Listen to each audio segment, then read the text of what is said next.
Heart attack क्या है, क्यों होता है और अगर जिनको है या हो चुका है वो उसको कैसे ट्रीट कर। हार्ट हेल्थ एक ऐसी बीमारी है कि जिसको हम प्रिवेंट कर सकते हैं। 80% of the disease is preventable. अगर आप खुद कुछ कोशिश करेंगे तो ये बीमारी से बच सकते हैं। दवाइयाँ फिर हम डेफिनेटली दवाइयाँ तो हार्ट अटैक की दो किस्में होती हैं। हम ब्रॉड उसको अगर डिफ़ाइन करें, एक होता है स्टेमी ST एलिवेशन MI और एक होता है एनस्टेमी। जो एनस्टेमी होता है उसमें हम जो है ये कदरे जो है ना थोड़ा कम ख़तरनाक होता है, लेकिन तो उसमें रेशो मेल्स की ज़्यादा होती है या फीमेल्स की। जो मेल पेशेंट्स होते हैं ना उनके अंदर चांसेस ऑफ हार्ट अटैक ज़्यादा होते हैं। जो मेल है वो ज़्यादातर बाहर रहता है, उसने बाहर से खाना भी खा लेना है, अनहाइजीनिक फूड इस्तेमाल कर। अस्सलाम वालेकुम, उम्मीद करती हूँ आप सब लोग खैरियत से होंगे। पेन रिलीफ सीरीज़ की आज के एपिसोड में हम आपको वेलकम करते हैं।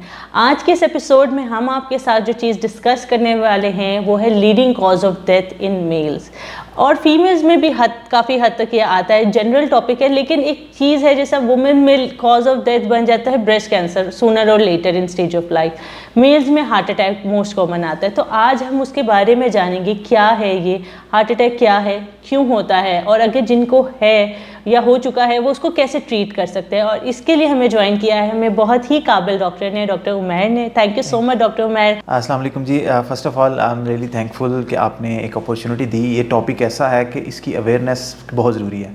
मैं एज ए कार्डियोलॉजिस्ट काम कर रहा हूँ पंजाब इंस्टीट्यूट ऑफ कार्डियोलॉजी के अंदर, और I am working there since 5 years। तो डॉक्टर उमैर, वहाँ पे आपके पास मोस्टली पेशेंट्स आते हैं, तो उसमें रेशो मेल्स की ज़्यादा होती है या फीमेल्स की? आपकी ऑब्जर्वेशन क्या है? Male patients are more as we see के पेशेंट जो मेल पेशेंट्स होते हैं ना उनके अंदर चांसेस ऑफ हार्ट अटैक ज़्यादा होते हैं। उसमें मल्टीपल फैक्टर्स हैं।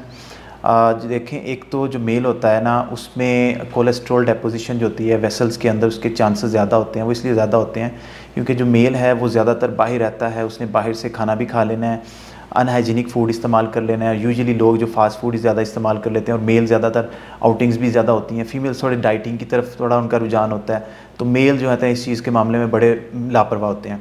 दूसरा फैक्टर ये होता है कि मेल के अंदर एब्डोमिनल ओबेसिटी होती है जो कि पैथोलॉजिकल होती है, जिसकी वजह से जो आर्टरीज़ के अंदर हमारी फैट डेपोजिशन होती है ना वो बहुत ज़्यादा होना शुरू हो जाती है। उसके अलावा स्ट्रेस फैक्टर है, मेल्स के अंदर स्ट्रेस ज़्यादा होता है। सोसाइटी का स्ट्रेस होता है, अर्निंग का स्ट्रेस होता है, बच्चों का स्ट्रेस होता है, तो बीवी का स्ट्रेस भी बहुत बीवी का स्ट्रेस भी होता है, नो डाउट।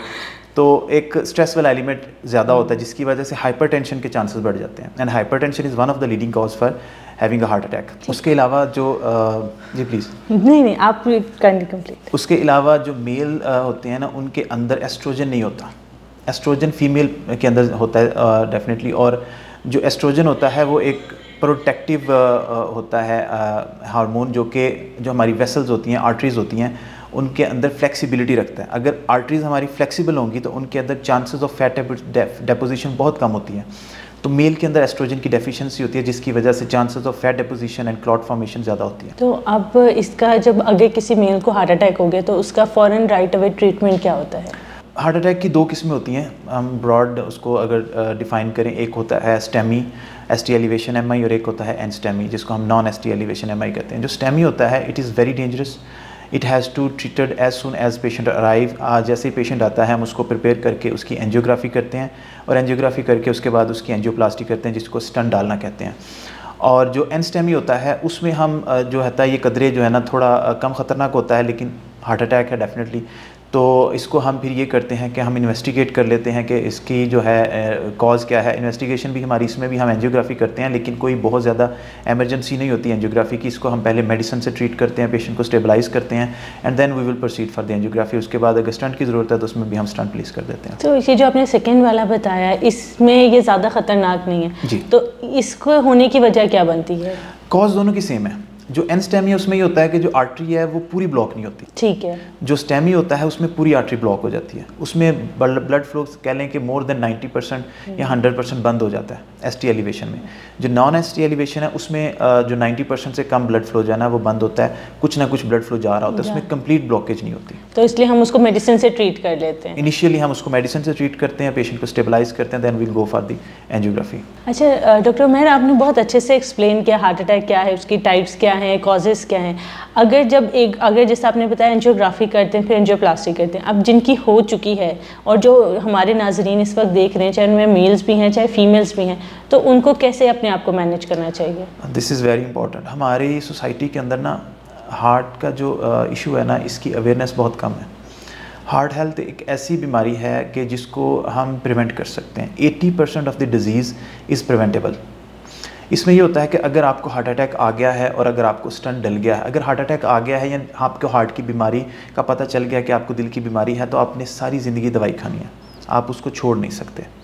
एक चीज़, दूसरी चीज़, अगर आपको स्टंट डल गया हार्ट अटैक के बाद, तो अगर आप दवाई छोड़ देते हैं तो जो दवाई छोड़ना है वो पहले वाली बीमारी से ज़्यादा ख़तरनाक है, ज़्यादा सीवियर हार्ट अटैक दोबारा से आ सकता है, ठीक है, और वो that can be more dangerous.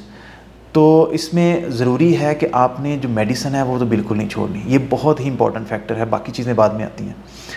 और दूसरे नंबर पे अगर आपको हार्ट डिजीज़ है, आपको हार्ट अटैक हो गया है, स्टंट डल गया है, तो आपने अपना वेट नहीं बढ़ने देना। आपने स्मोकिंग अगर करते हैं, स्मोकिंग छोड़नी पड़ेगी आपको। अगर आप फास्ट फूड खाते हैं, आपको फास्ट फूड छोड़ना पड़ेगा। उसके अलावा कोई स्ट्रेसफुल आप काम करते हैं, जिस आपकी जॉब इस तरह की है कि जिसमें बहुत ज़्यादा स्ट्रेस वाला एलिमेंट है, वो आपको ख़त्म करना पड़ेगा। अगर आपको हाइपरटेंशन है या डायबिटीज़ है, तो उसकी मेडिसिन आपको इस तरह लेनी चाहिए कि आपको जो ब्लड प्रेशर है और जो डायबिटीज़ है, दोनों कंट्रोल रहें। जो डायबिटीज़ है वो स्टंट बंद भी करवा सकती है और दोबारा से नई आर्टरी के अंदर हार्ट अटैक भी ला सकती है। तो ये सारे फैक्टर्स हैं जिसको हमने एड्रेस करना है। और उसके साथ साथ आपने वॉक करनी है, कम से कम 30 to 60 मिनट्स की वॉक, ब्रिस्क वॉक होनी चाहिए एवरी डे। अच्छा, जो लोग अगर जिनको यंग को होता है और वो क्रिकेट वगैरह खेलते हैं या फुटबॉल हो गया, बास्केटबॉल हो गया, तो क्या उन्हें ये अपनी एक्टिविटीज़ कंटिन्यू रखनी चाहिए? बिल्कुल रख सकते हैं। अगर आपको हार्ट अटैक आया है और स्टंट डल गया है, उसके बाद अगर आप रेगुलर मेडिसिन ले रहे हैं, you are fit to play, आप ओबेसिटी नहीं है, आप दवाइयाँ नहीं छोड़ रहे, तो आप बिल्कुल खेल सकते हैं, क्रिकेट भी खेल सकते हैं, फुटबॉल भी खेल सकते हैं, until unless you are taking all your medicine and you are doing every preventive measure that doctor has told you to do. अच्छा, और जिनके साथ जैसे आपने कहा डायबिटीज़ का बहुत ज़्यादा रिलेशनशिप है, कुछ लोग होते हैं, लोप्रिन की अगर बात करें, ब्लड थिनर है, कुछ अरसा खाते हैं जो डायबिटीज़ के पेशेंट होते हैं और कुछ अरसे बाद छोड़ देते हैं, तो क्या ये भी हमारे हार्ट पे अफेक्ट करती है?